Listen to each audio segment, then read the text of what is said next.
C programming এর Bangla video টিউটোরিয়ালে সবাইকে স্বাগতম। আমি মোহাম্মদ শরীফ চৌধুরী। আজকের পর্বে আমি প্রবলেম সলভ নিয়ে আলোচনা করব। সো আগে বলে রাখি যে সি প্রোগ্রামিং এর উপর একটু দক্ষ হতে গেলেই আমাদেরকে প্রবলেম সলভ করা শিখতে লাগবে। যে আমরা আসলে প্রোগ্রামিং করি বিভিন্ন প্রবলেম সলভ করার জন্য, যে রিয়েল লাইফে অনেক কিছু প্রবলেম আসে, সেই প্রবলেমগুলো আমরা কিভাবে সলভ করব। এবং সাধারণভাবে যে আমরা যেভাবে সলভ করি একজন মানুষের সেরকম পারফেক্ট না হতে পারে, কিন্তু কম্পিউটারের ক্ষেত্রে অনেক বেশি পারফেক্ট হয়। সো আমরা কম্পিউটারকে যদি পারফেক্ট করতে চাই তাহলে আমাদেরকে হচ্ছে যে কম্পিউটারকে বোঝাতে হবে যে আমরা কি কাজটা করতে যাচ্ছি। আর এই জন্যই আমরা শিখতেছি প্রোগ্রামিং ল্যাঙ্গুয়েজ। প্রোগ্রামিং ল্যাঙ্গুয়েজের মাধ্যমে আমরা কি করতে চাচ্ছি সেটা আমরা কম্পিউটারকে বুঝাবো এবং কম্পিউটার সেই অনুযায়ী কাজ করবে। এখন এই দক্ষতাটা যদি আমরা এই বিভিন্ন প্রবলেম সলভ করার এই দক্ষতাটা বৃদ্ধি পাই যদি আমরা শুরু থেকেই প্রবলেম সলভের দিকে আগাই।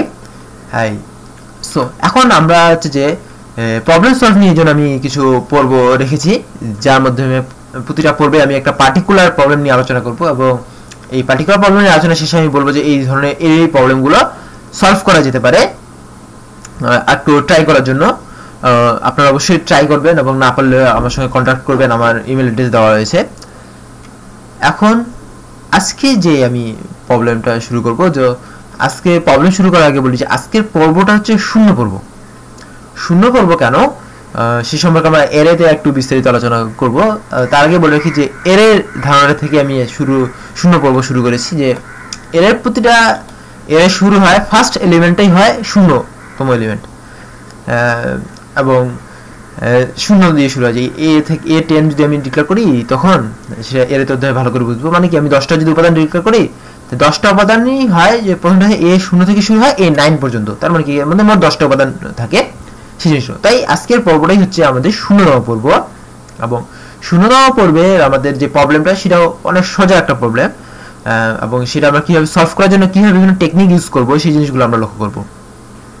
আচ্ছা, প্রথমেই আমরা যে প্রবলেমটা সম্পর্কে আলোচনা করি, যে আমাদের প্রবলেমটা থাকবে যে আমরা দুটো ভেরিয়েবল a, b দেওয়া থাকবে এবং এদের মান আমি দিয়ে দেবো। যে ধরলাম যে a = 5, b = 6 দিয়ে দিলাম।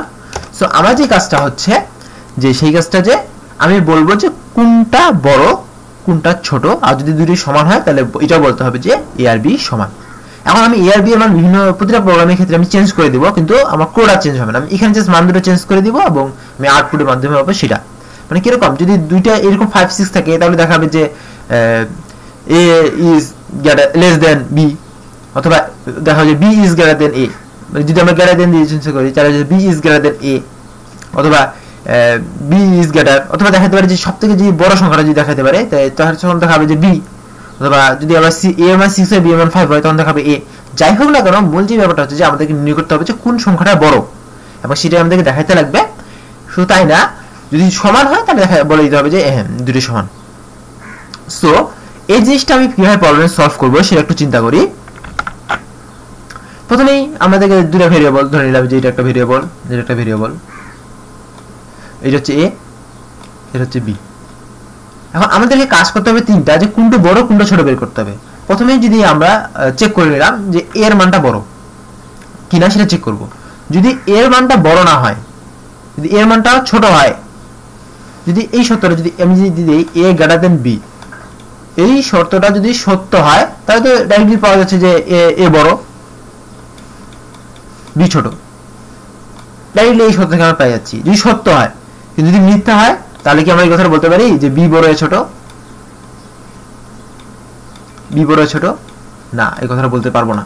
কারণ কি, এখানে আমি বলেছি যে a greater than হচ্ছে b, a b এর থেকে বড়, কিন্তু এটা বলিনি যে b a এর থেকে ছোট, b a এর সমান হতে পারে। এই জিনিসটা মাথায় রাখতে লাগবে যে a greater than b মানে কি, a হচ্ছে b এর থেকে বড়, কিন্তু b যে এর থেকে ছোট হবে তার কোনো গ্যারান্টি নেই। ছোট হওয়ার পসিবিলিটিটা বেশি আছে, সমান হতে পারে। সমান হলে সে কিন্তু ছোট না। তাহলে কি, আমি যদি একটা কন্ডিশন এইভাবে নেই, আমার ওই পাশে আরো দুটো কন্ডিশন পড়ে আছে। এই কন্ডিশনটা যদি মিথ্যা হয় তাহলে দুটো কন্ডিশন আমাদের যখন একটা ফুলফিল হবে, হয় হবে a = b, এই কন্ডিশনটা সত্য হবে, অথবা a less than b, এই কন্ডিশনটা সত্য হবে। তার মানে কি, আমি যে কোনো যদি দুটো কন্ডিশন চেক করি তাহলে পেয়ে যাব।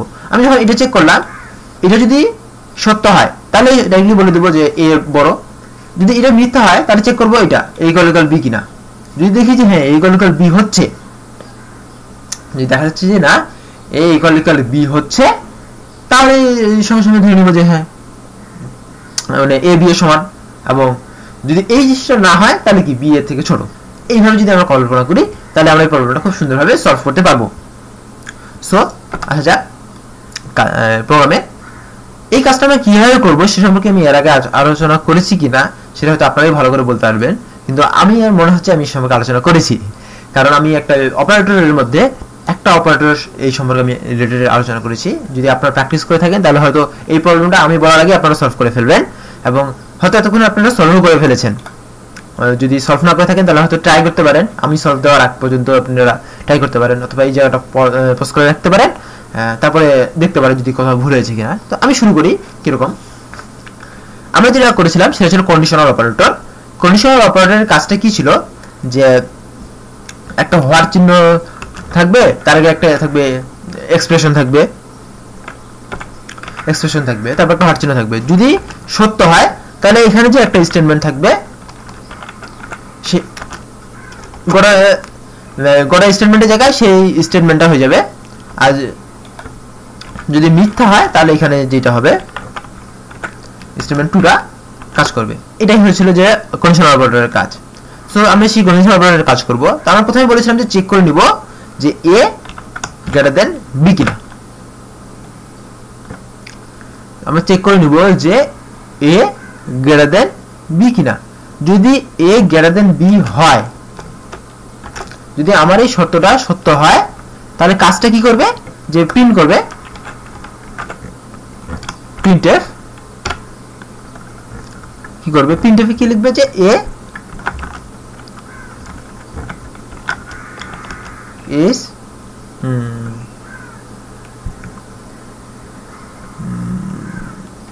তাহলে প্রিন্ট করবে যে a বড় b, এটাই প্রিন্ট করে দিবে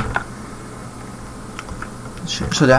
কিন্তু যদি না হয় তাহলে কি করবে, তাহলে সে কিন্তু আবার কন্ডিশনটা চেক করবে। তার মানে কি, এখানে আমি একটা আলাদা আবার একটা আমি এখানে কন্ডিশনাল স্টেটমেন্ট চালাবো। সেটা কি রকম হবে, যে তাহলে আমি কি বলেছিলাম, তারপর যে আমি চেক করব যে a = b কিনা, = b, কন্ডিশনাল স্টেটমেন্ট দিলাম।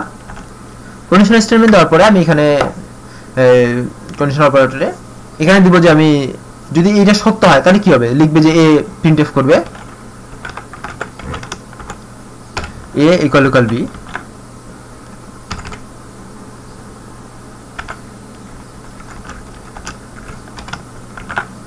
a = b, এটা প্রিন্ট করবে। এবং যদি না হয় তাহলে সে কি করবে, তাহলে তো এখানে যেটা জিনিস বুঝে যাচ্ছে যে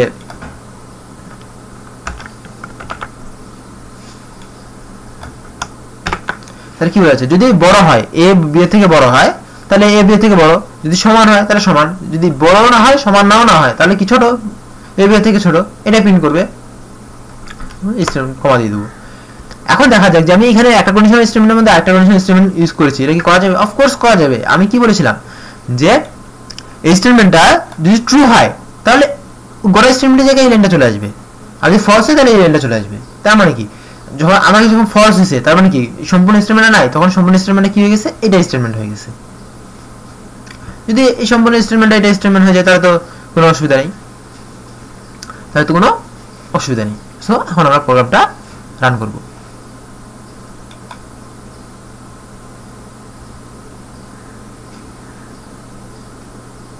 হচ্ছে a b। অফকোর্স আমাদের প্রবলেমটা সলভ হয়ে গেছে। এবার আমরা কি করব, যে a মান 6 করে দেব, b এর মান 6 করে দেব, তারপর আবার প্রোগ্রামটা রান করব। দেখাচ্ছে a = b। এবার a এর মান বড় করে দিলাম, b এর মান ছোট করে দিলাম। সো এবার আবার প্রোগ্রামটা রান করলাম, দেখাচ্ছে a > b। মানে কি, আমার প্রবলেমটা ভালোভাবে সলভ হয়েছে। এবার আমরা আলাদা করতে পারি। প্রথমে আমি চেক করে নিব যে a b এর সমান কিনা, এটা আমরা করতে পারি। a b এর সমান কিনা প্রথমে আমরা চেক করে নিলাম, যদি সমান হয় তাহলে আমরা লিখে দিলাম যে হ্যাঁ a b এর সমান। যদি সমান না হয় তাহলে চেক করব a b এর থেকে বড় কিনা। যদি চেক করব a b এর থেকে বড় কিনা, যদি a b এর থেকে বড় হয় তাহলে লিখে দেব যে a b এর থেকে বড়, নাহলে তো a b এর থেকে ছোট। একই কাজ।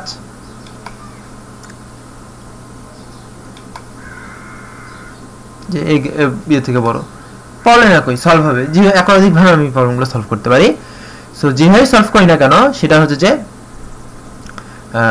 সলভ যেভাবেই করি না কেন সেটা দেখার বিষয় না, সলভ হলেই হলো এটাই দেখার বিষয়। সো কোন যে ব্যাপারটা হচ্ছে যে আমাদেরকে এই বিষয়গুলো প্র্যাকটিস করতে হবে। যত বেশি প্র্যাকটিস করবো আমরা তত বেশি এই ব্যাপারে শিখবো এবং ধীরে ধীরে এই বিষয়ে আমাদের দক্ষতা অর্জন হবে।